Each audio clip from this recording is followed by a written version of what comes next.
Alexander Turner, a seasoned pilot and significant shareholder in SkyFly Airlines, pulled into the parking lot of the company's headquarters in St. Louis, Missouri. The lot was bustling, almost full, signaling the busy day of corporate meetings inside. As he stepped out of his car, adjusting the cuffs of his sleek navy blue suit, he didn't look like someone who was accustomed to being overlooked. Yet as he walked toward the front entrance, he sensed the familiar, almost tangible dismissal in the air. The security guard at the main entrance glanced at him briefly, then his gaze flickered past him, clearly expecting someone else. Alexander had grown used to such treatment over the years, his stature as a pilot often overshadowed by his role as a major shareholder. But this was different. Today, his reputation within the company was about to be tested. A young woman, barely in her 20s, sat at the reception desk, engrossed in her phone. She gave him only a cursory glance, her brow lifting slightly as if she had already made a decision about who he was. Her lips curled in a smirk, almost imperceptible. "Deliveries go around the back," she said without looking up, her voice flat, dismissing him as just another delivery driver. Alexander paused, his expression unfazed, though his grip on his briefcase tightened. He exhaled through his nose, trying to remain composed. "I'm not here for a delivery," he said, his tone steady. The receptionist finally glanced up, giving him a second once-over, this time with a touch of condescension. Her lips curled into a smirk. "Maintenance requests are handled online," she added dismissively, clearly still not taking him seriously. Alexander didn't flinch. "I'm here for the shareholders' meeting," he replied, his patience thinning. The moment the words left his mouth, something shifted in the atmosphere. The receptionist's smug expression faltered, and the employees around her, previously talking amongst themselves, grew quieter. A man in a gray suit, one of the mid-level managers, stood near the elevators, his eyes flickering between Alexander and the receptionist. His curiosity piqued.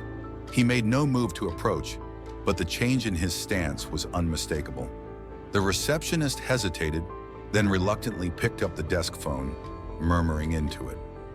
Alexander knew exactly what was coming next. He had seen this scene unfold countless times before. People would second-guess themselves, stall, look for an out. They couldn't reconcile the man in front of them with the high-powered investor he actually was. Before he could turn to continue his way, an older man wearing a company blazer approached. He looked at both of them, glancing between Alexander and the receptionist, as if hoping for a clear answer.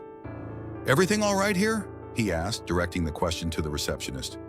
"She says he's here for the shareholders' meeting," the receptionist replied, her tone uncertain. The man's brows shot up, a look of recognition flickering in his eyes. "And you are?" he asked Alexander, as though trying to confirm his identity. Alexander met his gaze. "Alexander Turner," he said clearly. The reaction was immediate. The color drained from the man's face, and his lips parted slightly. He was familiar with the name. Alexander had been with SkyFly for over 20 years, had trained many pilots, and had directly influenced the expansion of the airline. But it wasn't just his reputation as a pilot that made him important. His stake in the company was significant, and his role as an investor had been anything but symbolic. I apologize, Mr. Turner," the man stammered. "There must be some kind of misunderstanding." His voice betrayed his discomfort, and the receptionist quickly turned back to her screen, her fingers hovering over the keyboard. Alexander allowed a flicker of a smile to cross his face, though it was more of a smirk than a warm gesture. "I'm sure there was," he replied. Without another word, he stepped past the man, making his way to the elevators. The murmur of conversations resumed behind him, but Alexander knew that from this point forward, everything had changed. They knew who he was now, but knowing his name wouldn't shield them from what was about to unfold. The elevator doors slid open with a soft chime, and Alexander Turner stepped onto the 12th floor of SkyFly Airlines headquarters. The sleek, polished floors and bright fluorescent lighting felt like a world far removed from the hangars and cockpits where Alexander was most comfortable. The subtle hum of whispered conversations and clicking keyboards filled the air.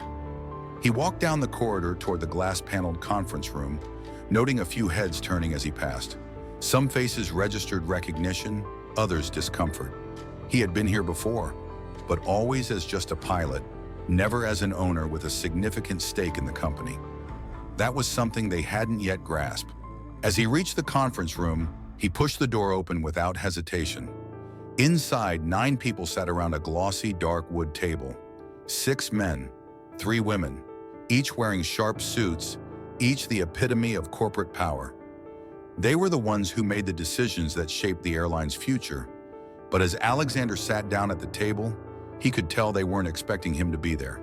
At the head of the table was Douglas Fairchild, SkyFly's chief operating officer. He looked up from his papers as Alexander entered, his mouth opening and closing in a brief moment of confusion. "Mr. Turner," Douglas said, recovering quickly, "we weren't expecting you." Without responding, Alexander pulled out a chair and placed his briefcase on the table, deliberately slow as he opened it. He didn't meet anyone's eyes, but his presence in the room was undeniable. He let the silence settle, waiting for them to respond. "Why not?" he asked, his voice smooth but direct. Douglas hesitated for a moment, his eyes shifting around the room as if searching for a way to explain. Finally, he shifted in his seat. "Well, your attendance wasn't confirmed. We weren't sure if you were still, involved with the company on a day-to-day basis." Alexander raised an eyebrow.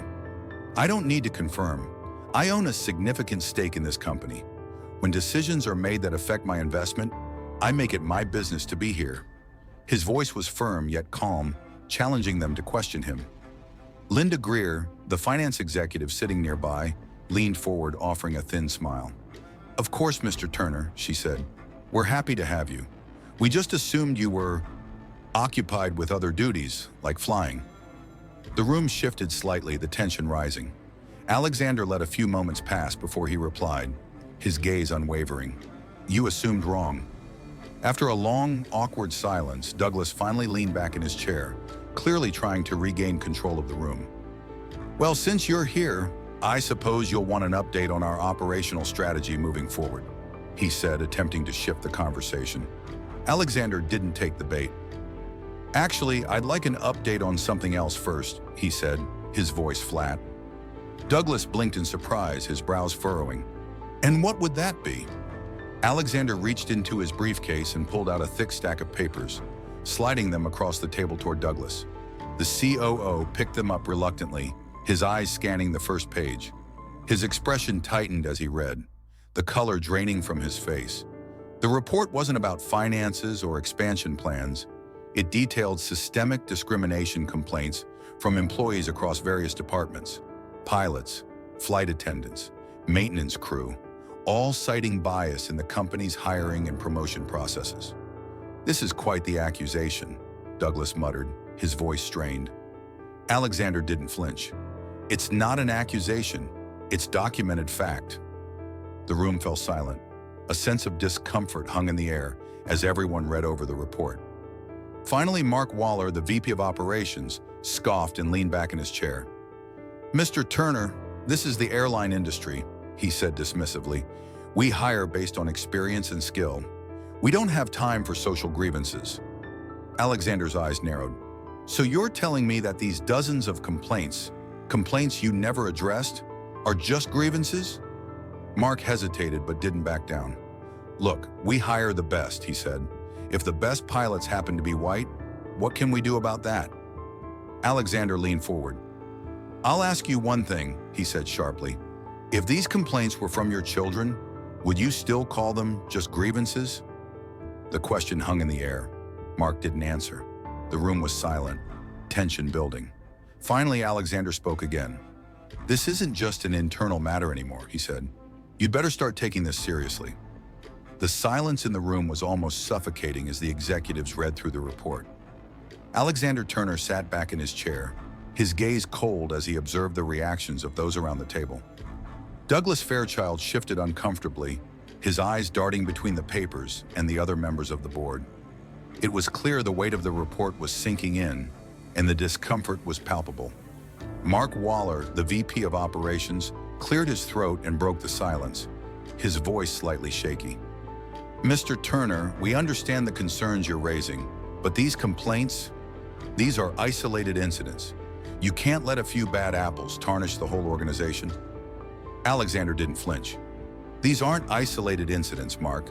This is a pattern, years of systemic bias that's been swept under the rug. You can't ignore it anymore. Linda Greer, the finance executive, leaned forward in her chair, trying to ease the tension. Mr. Turner, we're making progress in our diversity and inclusion efforts. It takes time, but we're moving in the right direction. Alexander's eyes narrowed, his voice sharp. Progress? You call this progress?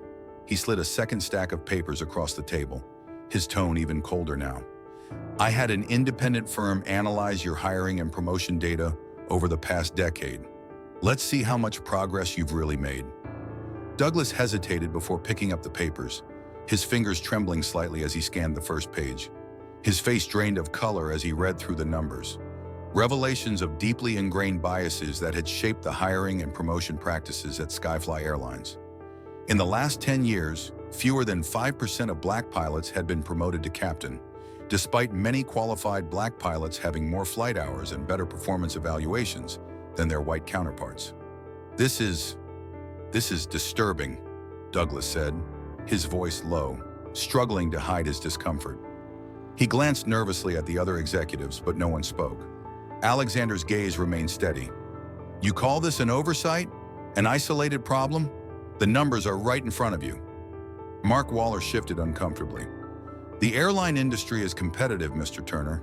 We hire based on skill, experience, and qualifications.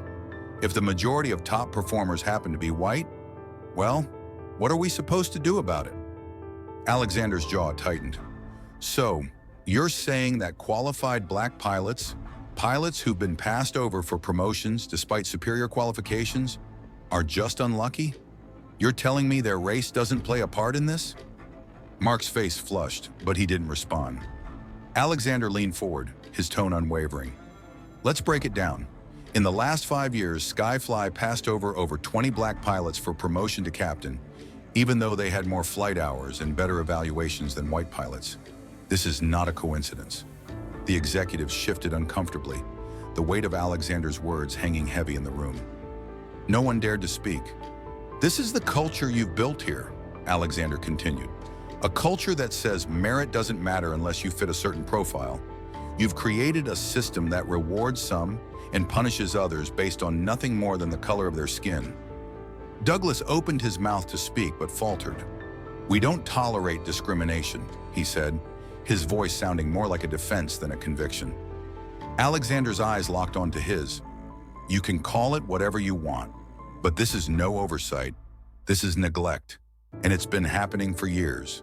He glanced around the table, his gaze cold and unyielding. I've had enough of waiting for change. I'm pulling my shares, and I'm taking this public. The room was still.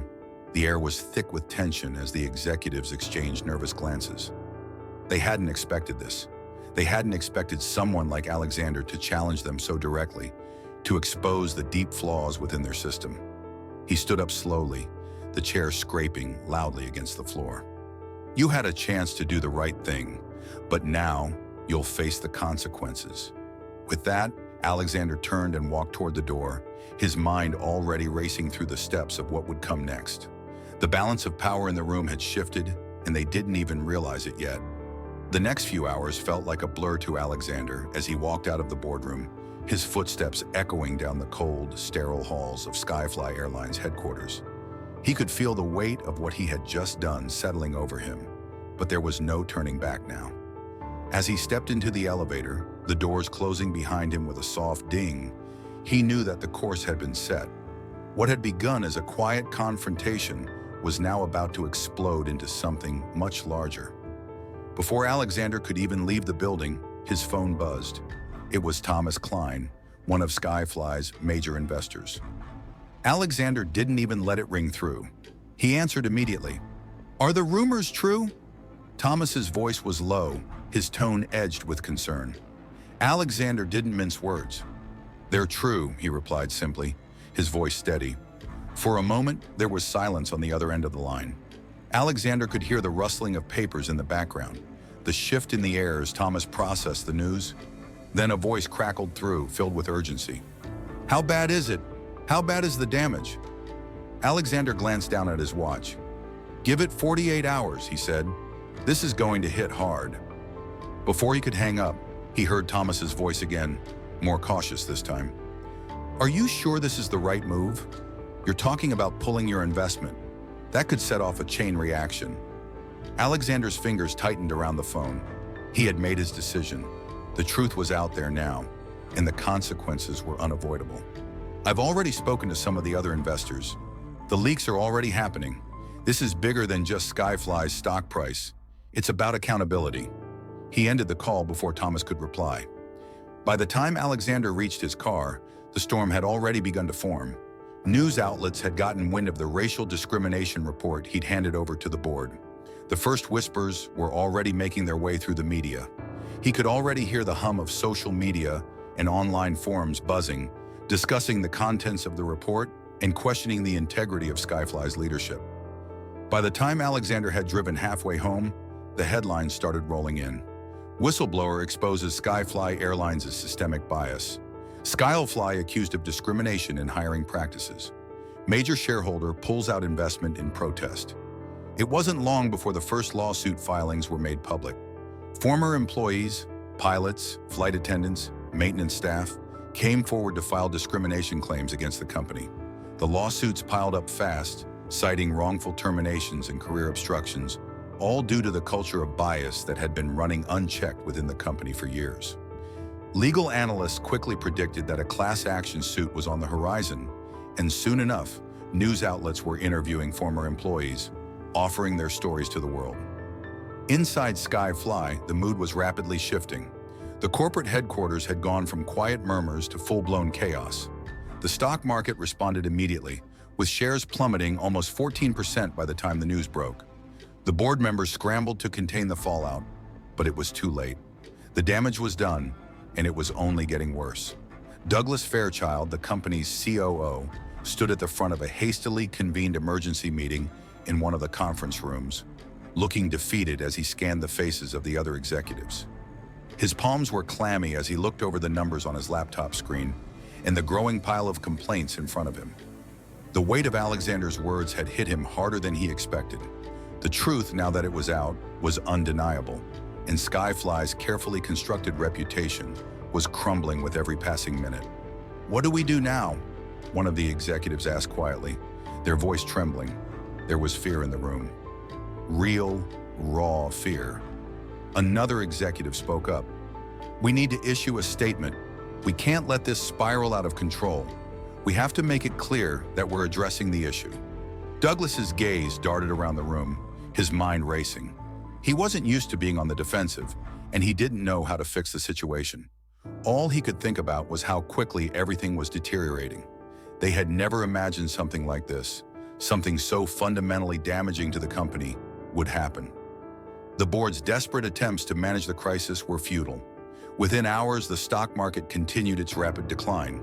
By the next morning, SkyFly Airlines had lost over 20% of its market value. Investors were beginning to panic, pulling out left and right.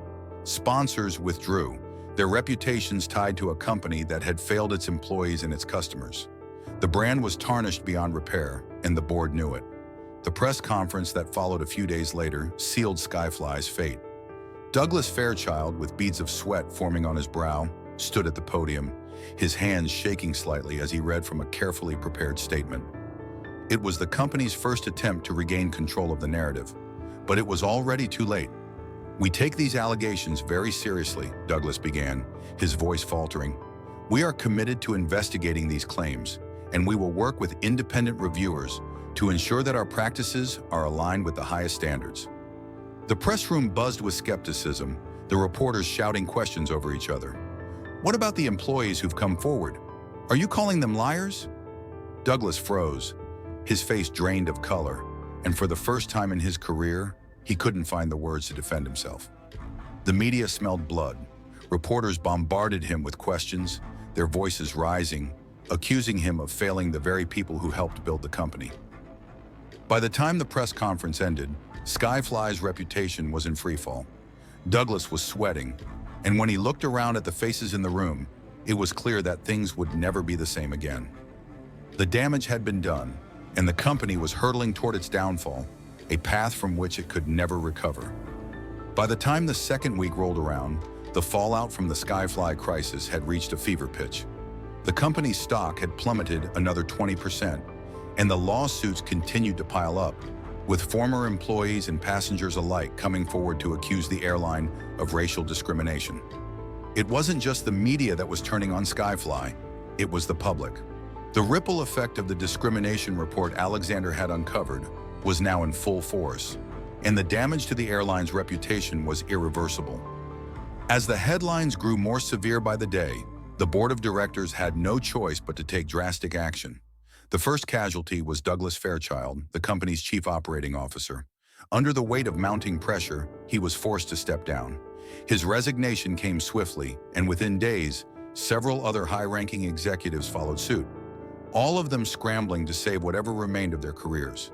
The message was clear: SkyFly had failed, and those who had been complicit in the company's toxic culture were now paying the price. But even as the corporate giants fell, the real impact was felt across the company's workforce. Employees who had quietly suffered under the system for years began to feel a sense of justice. They had long known about the bias within SkyFly's hiring and promotion practices, but few had dared to speak out until Alexander had shown them that it was possible. Now the conversation had shifted. It wasn't just about one company anymore. It was about systemic change, about making sure that those in power could no longer hide behind corporate jargon or ignore the voices of the marginalized. The media coverage didn't let up. News outlets continued to dig deeper into SkyFly's past, uncovering more stories of racial bias and unfair treatment.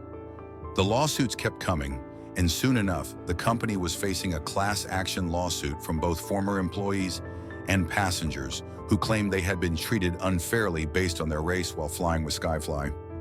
The legal battles were just beginning, and they would drag on for years, but the damage to the company's public image was already done. Through it all, Alexander watched from the sidelines, a quiet observer of the storm he had set in motion. He had never wanted revenge. This wasn't about taking down the company for the sake of it. This was about forcing a reckoning. SkyFly had been built on the backs of talented employees who had been overlooked, underpaid, and denied the opportunities they deserved. Now it was time for those people to be heard. A week later, Alexander sat in a small cafe near the airport, sipping his coffee and scrolling through his phone. His thoughts were interrupted by a familiar voice. "I figured I'd find you here," Lisa Beckett, an aviation journalist who had been following the story, said as she slid into the chair across from him. She raised an eyebrow as she looked at him. "You don't look surprised." Alexander smirked slightly. "I'm not." Lisa leaned forward, her eyes searching his face. "So now that Fairchild is gone, now that SkyFly is practically finished, do you feel like you've won?" Alexander paused, taking a slow sip of his coffee before responding. "This was never about winning, Lisa," he said softly, his voice measured. "This was about breaking a cycle that had been in place for too long, where people like me, people like the employees of SkyFly, were constantly overlooked because of their race or background. This wasn't about me or the company. It was about change." Lisa's eyes softened, a quiet understanding settling in. "Do you think you've made a difference?" Alexander's gaze drifted to the window, watching the planes take off in the distance. "SkyFly will never recover from this. The name is too tarnished, too broken. But that's not the point. The conversation has started, and it's one that can't be ignored anymore. Other companies will have to change too, or they'll face the same reckoning. This isn't just about one company, it's about the industry as a whole." Lisa nodded, jotting down notes in her notepad. "If you have time, I'd love to get one final quote from you for my story." Alexander glanced at his watch, then back at her. He had a flight to catch, but this was important. He leaned forward slightly, his voice steady and strong, as he spoke the words that would sum up everything he had fought for. "Power only stays in the hands of a few if the rest of us let it." Lisa paused, her pen hovering over her notepad. She looked at him with a new respect, then nodded, scribbling the words down. "Thank you," she said, closing her notepad and standing up. Alexander stood as well, pulling on his coat and grabbing his briefcase. He placed a few bills on the table before heading toward the door. Just before he stepped outside, Lisa called after him. "So what's next for you, Alexander?" He paused at the door, turning to face her. His expression was calm, but there was an unspoken resolve in his eyes. "I keep flying," he said simply. With that, he walked out of the cafe, stepping back into the world he had once been a part of. But this time, things would be different. The changes he had set in motion would outlast him, long after he was gone. And for Alexander Turner, that was the real victory.